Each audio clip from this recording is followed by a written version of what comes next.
La région de Namur a connu un développement périphérique important, bien au-delà du centre urbain situé à la confluence de la Sambre et de la Meuse. La ville et les communes de l'entité présentent leurs multiples visages.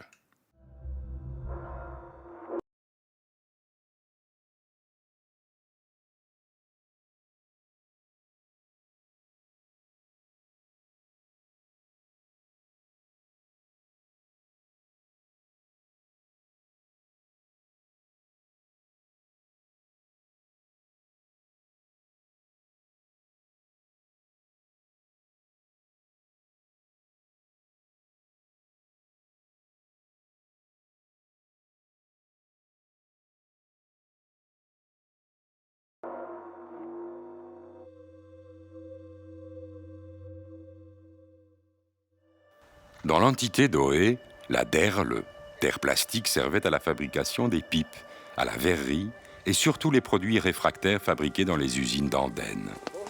Suite à son extraction, se sont formées des excavations, d'où de nombreux étangs et mares qui marquent le paysage. La sauvegarde des sentiers, des chemins et des zones sauvages assure le développement d'un tourisme authentique. Près de la rivière La Ville, le village de Libois présente l'exceptionnelle chapelle Saint-Hubert, datant de 1772. D'esprit Louis XV et d'architecture baroque en stuc, elle surprend surtout par sa polychromie intérieure tout à fait étonnante. Proche de la chapelle, un château, datant du XVIIe siècle, s'intègre dans cet ensemble rural. Un petit manoir, une tourelle colombier complètent la visite.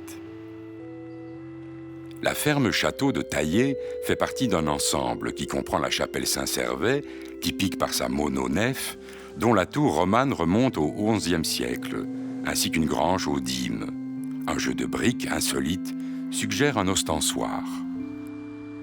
Cette région a connu de nombreux conflits entre seigneurs. Sous un orme, le pilori de justice de Goun atteste de cette cruauté.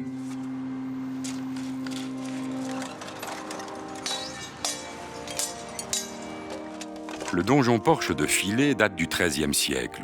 Il fut tour à tour une ancienne prison et le manoir du premier seigneur de Goun. C'est sa gracieuse tourelle d'angle percée d'arquebusières qui retiendra votre attention. Cet ensemble suspend le temps pour le plaisir des yeux.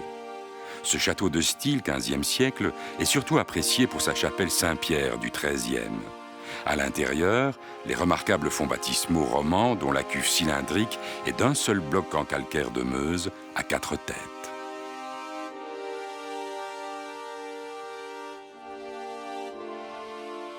De nouveau vivante grâce au cavalier des Arches, la bénédiction des animaux sur la place de Hayot est très appréciée du public oétois. Chevaux, chiens et furets viennent y chercher les faveurs du Seigneur. Tous les plaisirs de la pêche en étang s'offrent à vous. Appréciez-en le calme.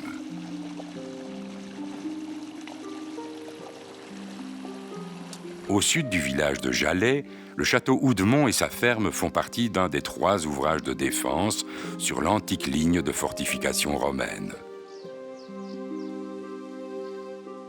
À apprécier aussi en hiver.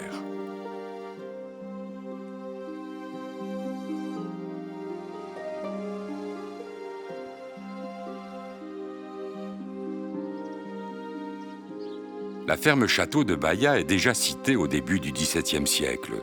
La façade principale est soulignée par un bandeau profilé qui sépare les 2 rangées de fenêtres.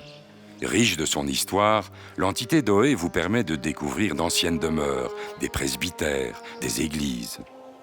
Visible de loin, cet imposant donjon médiéval et roman se situe près d'Evelette. Il a été construit à l'emplacement d'une forteresse féodale.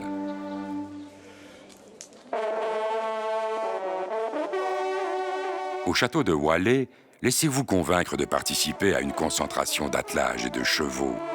Le son puissant des cors de chasse évoque le fiévreux départ d'une chasse à courre. Des gîtes et des chambres d'hôtes vous permettront de visiter à votre aise cette riche région en histoire et en découverte. Le temps des plaisirs et de l'évasion verte commence. Laissez-vous guider par les intrigues qui hantent en toute saison hameaux et villages.